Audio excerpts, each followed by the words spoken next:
英語聞き流しリスニング、英語テキストと MP3 ダウンロード、その他の物語はホームページからお聞きいただけます。88thpp.com 88thpp.com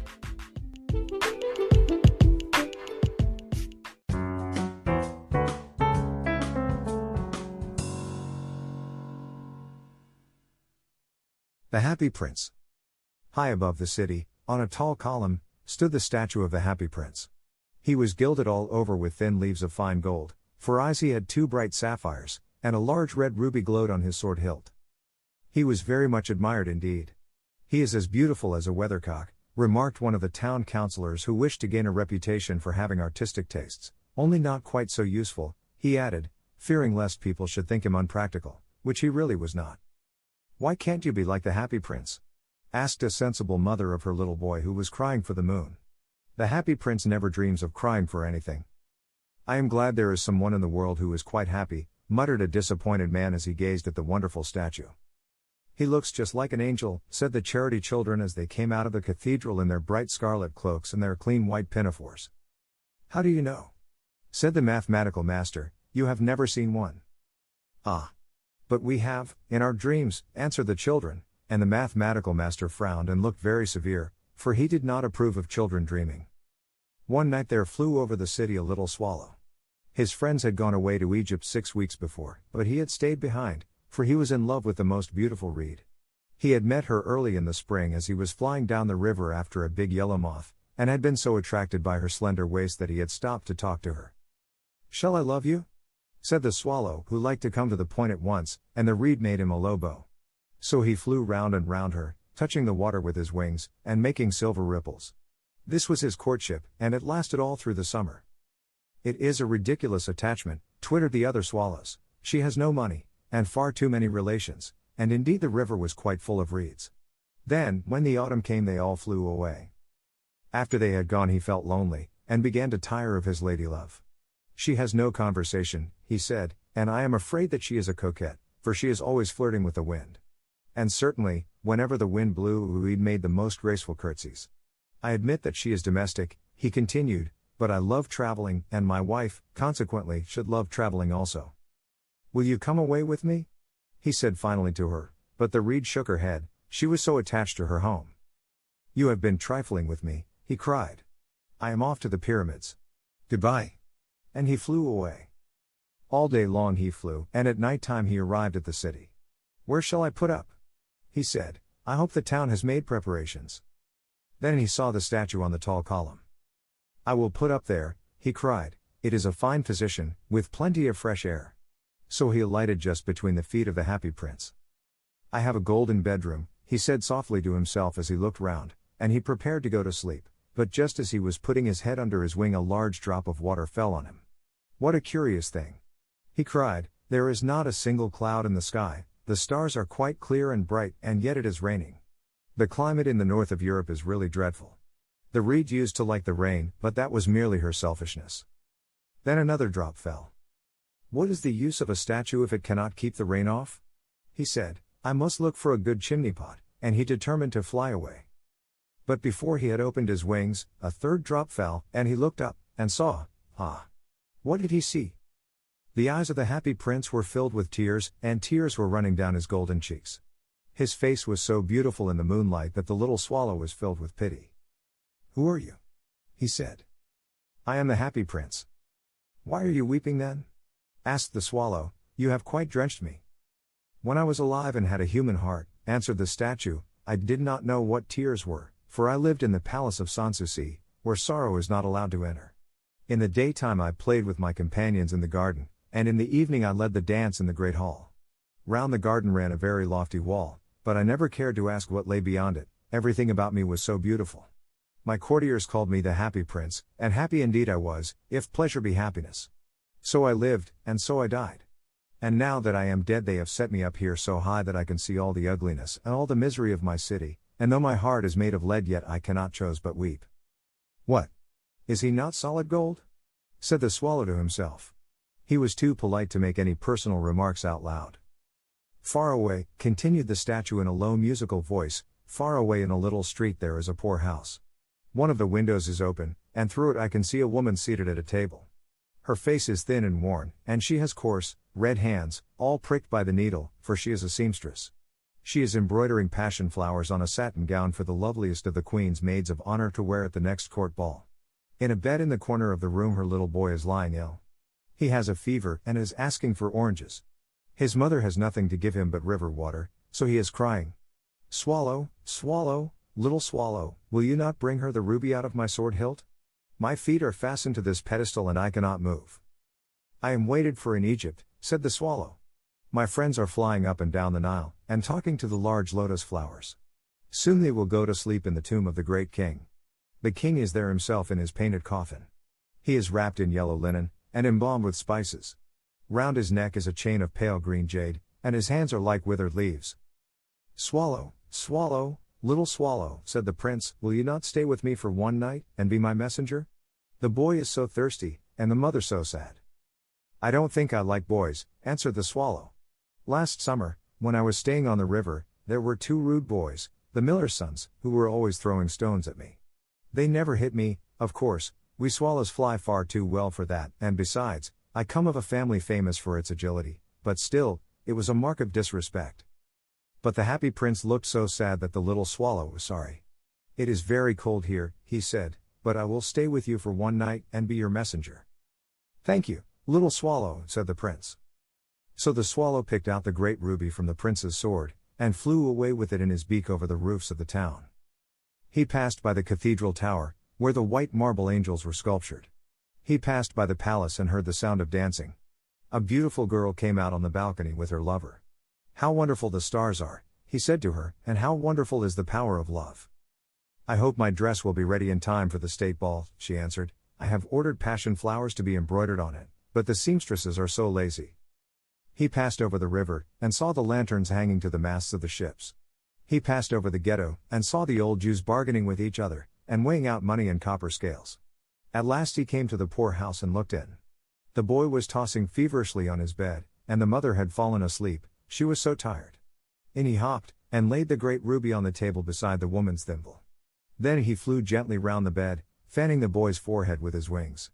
How cool I feel, said the boy, I must be getting better, and he sank into a delicious slumber. Then the swallow flew back to the happy prince, and told him what he had done. It is curious, he remarked, but I feel quite warm now, although it is so cold. That is because you have done a good action, said the prince. And the little swallow began to think, and then he fell asleep. Thinking always made him sleepy. When day broke he flew down to the river and had a bath. What a remarkable phenomenon, said the professor of ornithology as he was passing over the bridge. A swallow in winter. And he wrote a long letter about it to the local newspaper. Everyone quoted it, it was full of so many words that they could not understand. Tonight I go to Egypt, said the swallow, and he was in high spirits at the prospect. He visited all the public monuments, and sat a long time on top of the church steeple. Wherever he went the sparrows chirruped, and said to each other, what a distinguished stranger. So he enjoyed himself very much. When the moon rose he flew back to the happy prince. Have you any commissions for Egypt? He cried, I am just starting. Swallow, swallow, little swallow, said the prince, will you not stay with me one night longer? I am waited for in Egypt, answered the swallow. Tomorrow my friends will fly up to the second cataract. The river horse couches there among the bulrushes, and on a great granite throne sits the god Memnon. All night long he watches the stars, and when the morning star shines he utters one cry of joy, and then he is silent. At noon the yellow lions come down to the water's edge to drink. They have eyes like green barrels, and their roar is louder than the roar of the cataract. Swallow, swallow, little swallow, said the prince, far away across the city I see a young man in a garret. He is leaning over a desk covered with papers, and in a tumbler by his side there is a bunch of withered violets. His hair is brown and crisp, and his lips are red as a pomegranate, and he has large and dreamy eyes. He is trying to finish a play for the director of the theater, but he is too cold to write any more. There is no fire in the grate, and hunger has made him faint. I will wait with you one night longer, said the swallow, who really had a good heart. Shall I take him another ruby? Alas! I have no ruby now, said the prince, my eyes are all that I have left. They are made of rare sapphires, which were brought out of India 1,000 years ago. Pluck out one of them and take it to him. He will sell it to the jeweler and buy food and firewood, and finish his play. Dear Prince, said the swallow, I cannot do that, and he began to weep. Swallow, swallow, little swallow, said the prince, do as I command you. So the swallow plucked out the prince's eye, and flew away to the student's garret. It was easy enough to get in, as there was a hole in the roof. Through this he darted, and came into the room.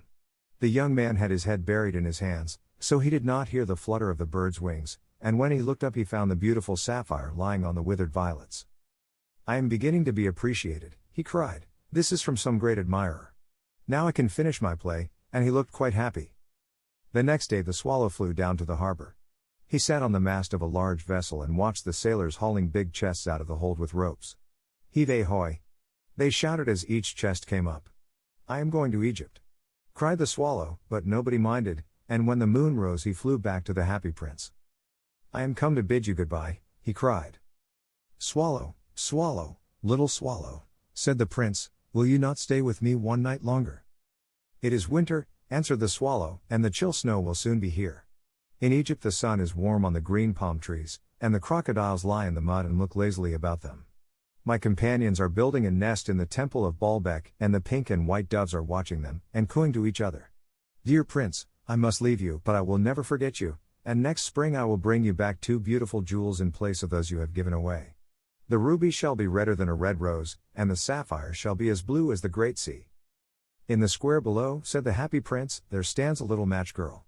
She has let her matches fall in the gutter, and they are all spoiled. Her father will beat her if she does not bring home some money, and she is crying. She has no shoes or stockings, and her little head is bare. Pluck out my other eye, and give it to her, and her father will not beat her. I will stay with you one night longer, said the swallow, but I cannot pluck out your eye. You would be quite blind then.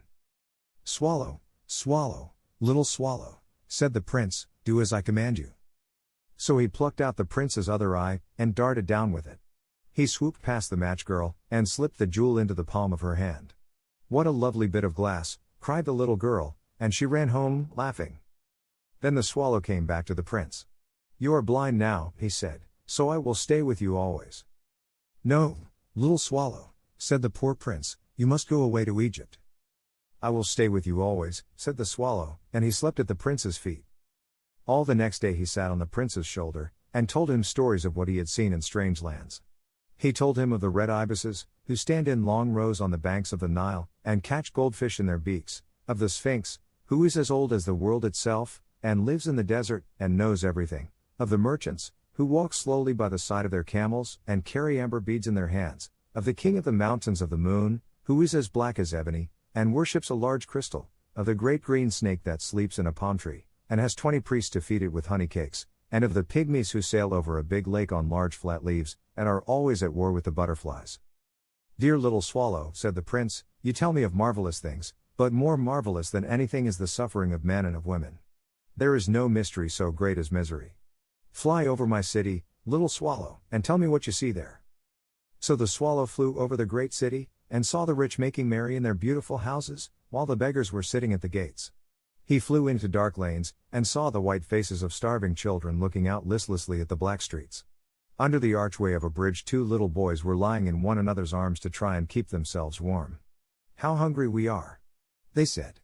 You must not lie here, shouted the watchman, and they wandered out into the rain. Then he flew back and told the prince what he had seen. I am covered with fine gold, said the prince, you must take it off, leaf by leaf, and give it to my poor. The living always think that gold can make them happy. Leaf after leaf of the fine gold the swallow picked off, till the happy prince looked quite dull and grey. Leaf after leaf of the fine gold he brought to the poor, and the children's faces grew rosier, and they laughed and played games in the street. We have bread now, they cried. Then the snow came, and after the snow came the frost. The streets looked as if they were made of silver, they were so bright and glistening, long icicles like crystal daggers hung down from the eaves of the houses, everybody went about in furs, and the little boys wore scarlet caps and skated on the ice. The poor little swallow grew colder and colder, but he would not leave the prince, he loved him too well. He picked up crumbs outside the baker's door when the baker was not looking and tried to keep himself warm by flapping his wings. But at last he knew that he was going to die. He had just strength to fly up to the prince's shoulder once more. Goodbye, dear prince, he murmured, will you let me kiss your hand? I am glad that you are going to Egypt at last, little swallow, said the prince. You have stayed too long here, but you must kiss me on the lips, for I love you. It is not to Egypt that I am going, said the swallow. I am going to the house of death. Death is the brother of sleep, is he not? And he kissed the happy prince on the lips and fell down dead at his feet. At that moment a curious crack sounded inside the statue, as if something had broken. The fact is that the leaden heart had snapped right in two. It certainly was a dreadfully hard frost. Early the next morning the mayor was walking in the square below in company with the town councillors. As they passed the column he looked up at the statue. Dear me! How shabby the happy prince looks! He said. How shabby indeed! Cried the town councillors, who always agreed with the mayor, and they went up to look at it. The ruby has fallen out of his sword, his eyes are gone, and he's golden no longer, said the mayor. In fact, he is little better than a beggar. Little better than a beggar, said the town councillors. And here is actually a dead bird at his feet, continued the mayor. We must really issue a proclamation that birds are not to be allowed to die here. And the town clerk made a note of the suggestion. So they pulled down the statue of the happy prince. As he is no longer beautiful, he is no longer useful, said the art professor at the university. Then they melted the statue in a furnace, and the mayor held a meeting of the corporation to decide what was to be done with the metal. We must have another statue, of course, he said, and it shall be a statue of myself. Of myself, said each of the town councillors, and they quarreled. When I last heard of them they were quarreling still. What a strange thing, said the overseer of the workmen at the foundry. This broken lead heart will not melt in the furnace. We must throw it away. So they threw it on a dust heap where the dead swallow was also lying. Bring me the two most precious things in the city, said God to one of his angels, and the angel brought him the leaden heart and the dead bird. You have rightly chosen, said God, for in my garden of paradise this little bird shall sing forevermore, and in my city of gold the happy prince shall praise me.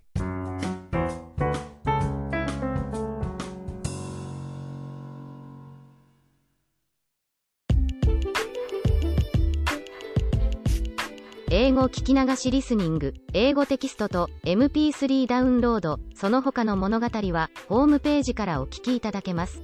88thpp.com 88thpp.com